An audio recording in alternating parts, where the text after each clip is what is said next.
Blow-fill seal is a relatively compact manufacturing process in terms of the size of its line. The fill and suite only requires roughly 500 square feet of space, as compared to traditional lines where the filling suite would typically be 3 times that size.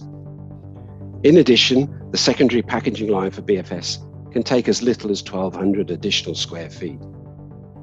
Finally, the entire BFS process can take place in a single facility because its only primary material is pharmaceutical-grade resin, which is typically either low-density polyethylene or polypropylene.